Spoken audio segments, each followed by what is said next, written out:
예배의 초대, 예배의 초대라는 제목으로 하나님의 말씀을 증거하도록 하겠습니다.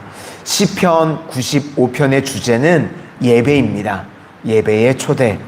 민수기에 해당되는 것이 4권이라고 말씀을 드렸죠. 그래서 광야의 삶에서 핵심이 뭐냐? 예배 훈련이고 예배가 중심이 돼야 한다는 것입니다. 그래서 그렇게 될 때 회복이 있고 구원이 있다는 것입니다. 그래서 우리 삶 속에서 고난이 있고 시험이 있고 그럴 때 하나님의 목적은 딱 하나입니다. 예배를 굳건히 세우라는 것입니다. 그러니까 다 평탄해지면 예배 돌아간다. 이거는 순서가 바뀐 겁니다. 우리에게 예배 드리라고 그런 고난이 오는 건데, 그러니까 우리가 잊지 말아야 된다는 겁니다. 우리가 흐트러졌을 때 뭐부터 풀어야 되냐? 예배로부터 풀어야 된다는 것입니다. 이것을 잊지 말라고 우리에게 말씀해 주고 있는 것입니다. 그래서 95편은 예배의 초대입니다. 이렇게 시작합니다. 오라. 오라라는 말로 시작을 합니다. 우리나라요, 이제 6.25 전쟁 때 그런 말들을 많이 하셨다고 하는 얘기를 들어봤습니다. 언제가 부모님들이 제일 기쁘냐면 자식 새끼 입에 밥 들어갈 때가 제일 기쁘다는 얘기를 하셨다는 얘기를 많이 들어봤습니다. 많이 힘들고 어려울 때, 먹을 게 없을 때 부모님들이, 자식들이, 어린 자녀들이 입에 밥이 들어갈 때가 가장 기쁘다는 이야기. 지금도 그렇죠. 자식들, 손주들 입에 밥 들어갈 때가 제일 기쁩니다. 그렇죠? 그러면 여러분, 목회자가 언제 기쁠까요? 뭐 맛있는 거 먹을 때가 기쁠까요? 우리 성도님들이요, 믿음으로 굳건히 세워지는 모습들을 볼 때요, 그게 목회자의 기쁨입니다. 그러면 하나님은 언제가 기쁘실까요?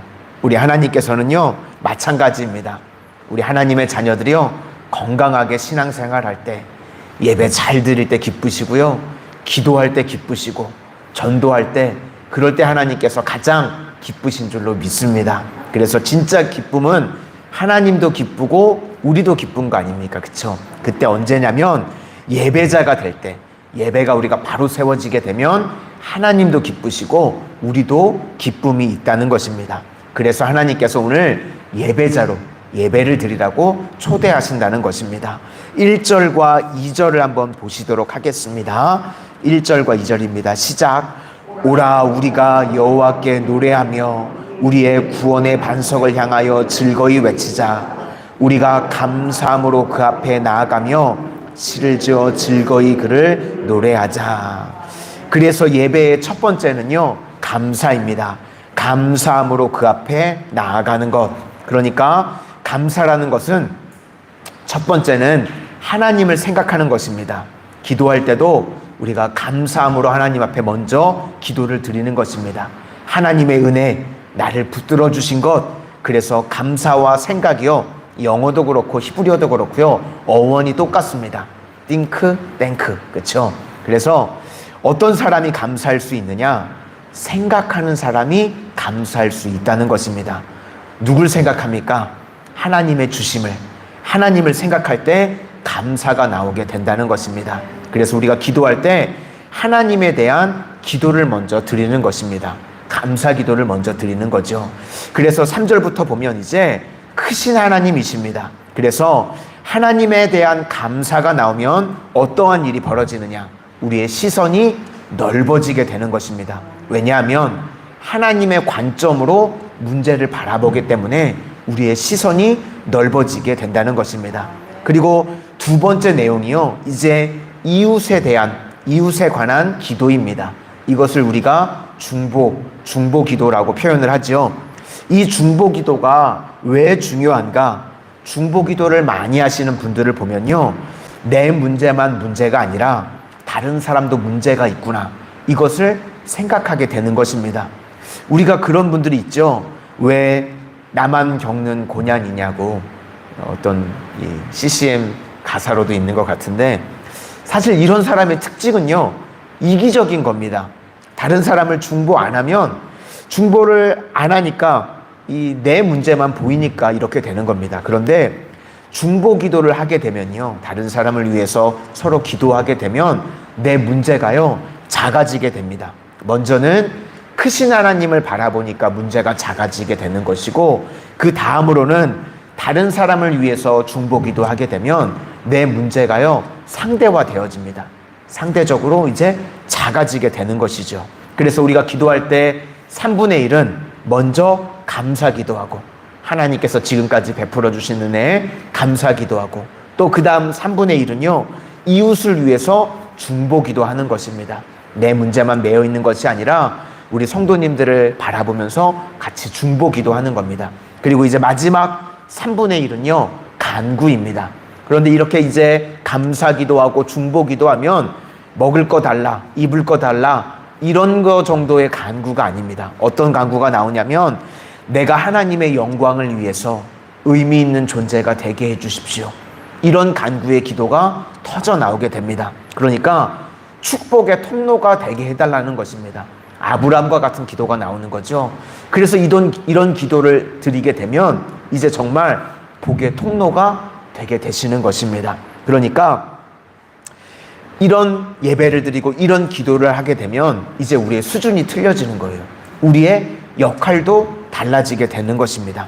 이것이 기도의 패턴이라는 것입니다. 먼저 지금까지 베풀어 주신 은혜를 감사하고, 그리고 이제 이웃을, 우리 성도님들을, 교회를 바라보면서 중보하고, 그리고 이제 간구할 때 우리의 지경이 아브람과 같이 넓어지게 되는 줄로 믿습니다. 3절부터 5절까지를 보시도록 하겠습니다. 3절부터입니다. 시작. 여호와는 크신 하나님이시오 모든 신들보다 크신 왕이시기 때문이로다. 땅의 깊은 곳이 그의 손 안에 있으며 산들의 높은 곳도 그의 것이로다. 바다도 그의 것이라 그가 만드셨고 육지도 그의 손이 지으셨도다. 아멘. 이렇게 하나님의 크심을 바라보고 찬송하고 있는 것입니다. 그러니까 예배로 초대할 때 감사로 하나님 앞에 나아가라는 것입니다. 그리고 이제 두 번째는요, 관계를 통해서 하나님 앞에 나아가라는 것입니다. 관계가 중요합니다. 아버지와 자녀, 또 목자와 양, 하나님과 그의 언약된 백성, 이 공통점이 다 관계라는 것입니다. 6절과 7절을 한번 보시도록 하겠습니다. 시작. 오라 우리가 굽혀 경배하며 우리를 지으신 여호와 앞에 무릎을 꿇자. 그는 우리의 하나님이시요 우리는 그가 기르시는 백성이며 그의 손이 돌보시는 양이기 때문이라. 너희가 오늘 그의 음성을 듣거든.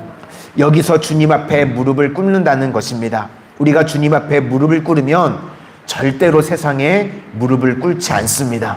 그런 관계를 보여주는 것이 예배라는 것입니다. 그러니까 별것도 아닌 일 가지고 예배 못 나간다고 그러고, 가족 모임이 있어서 예배 못 나간다 그러고, 결혼식이 있어서 예배 못 나간다 그러고, 기분이 꿀꿀해서 오늘은 예배 못 나간다 그러고, 그러면 그 순간에 저거 엉터리구나, 그거를 보여주는 것입니다. 왜 그렇습니까? 하나님과의 올바른 관계가 아니기 때문에 그렇습니다. 그래서 우리는요 관계를 증명하는 것입니다. 그래서 성도의 삶에는요 감동이 있습니다. 하나님과 저런 관계가 되는구나, 그것을 보여주는 것입니다. 성도님들의 삶을 통해서. 그래서 첫 번째는 감사고요, 두 번째는 관계입니다. 관계를 증명해낼 수 있는 하나님의 거룩한 백성들이 되시기를 주님의 이름으로 축원을 드립니다. 그리고 이제 마지막으로요, 반면 교사를 삼으라는 것입니다. 8절부터 11절까지를 보시도록 하겠습니다. 8절부터입니다. 시작. 너희는 무리바에서와 같이 또 광야의 마사에서 지내던 날이 같이 너희 마음을 완악하게 하지 말지어다.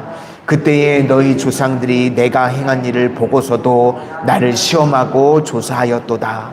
내가 40년 동안 그 세대로 말미암아 근심하여 이르기를 그들은 마음이 미혹된 백성이라 내 길을 알지 못한다 하였도다. 그러므로 내가 노하여 맹세하기를 그들은 내 안식에 들어오지 못하리라 하였도다. 하나님의 안식, 그러니까 가나안에 못 들어갔다라는 이야기를 지금 하고 있는 것입니다. 그러니까 우리도 예배 안 드리면 주님의 안식에 못 들어간다는 이야기를 하고 있는 것입니다. 그러니까 삶에 안식이 없는 것입니다. 그래서 예배를 떠난 사람들 우리가 어떻게 해야 되냐면 불쌍히 여겨야 됩니다.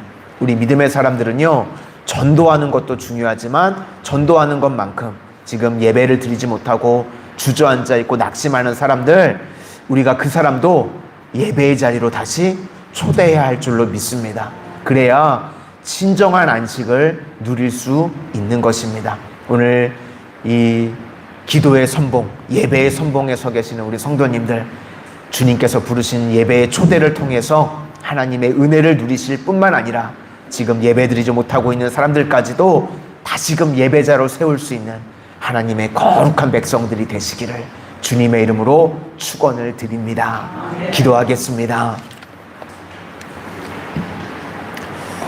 사랑의 주님, 오늘 말씀을 통하여서 주님께서 하나님의 거룩한 백성들을 예배의 자리로 초대하는 것을 바라보게 하시니 감사를 드립니다. 주님 앞에 예배의 자리로 나올 때에, 기도의 자리로 나올 때에 감사함으로 나오게 하여 주시고, 하나님께서 지금까지 지켜주시고 베풀어 주신 은혜를 감사하며 기도하는 저희들 되게 하여 주시고, 또 저희들의 문제만 매여 있는 것이 아니라 주님, 기도의 지경이 넓어지는 중보의 기도의 사람들 다 되어질 수 있도록 은혜를 도와여 주시옵소서. 예배를 통하여서 하나님과의 저희들의 관계를 증명해낼 수 있는 믿음의 백성들로 세워지게 하여 주시고, 하나님께서 넘치는 은혜와 축복을 부어주셨을 때 예배의 자리를 떠나는 것이 아니라 더욱더 굳건히 하나님 앞에 예배드리게 하여 주시고, 예배드리지 못하고 주저있는 자들까지도 일으켜 세울 수 있는 하나님의 거룩한 백성들로 사용되어지게 하여 주시옵소서. 예수님 이름으로 기도드립니다. 아멘.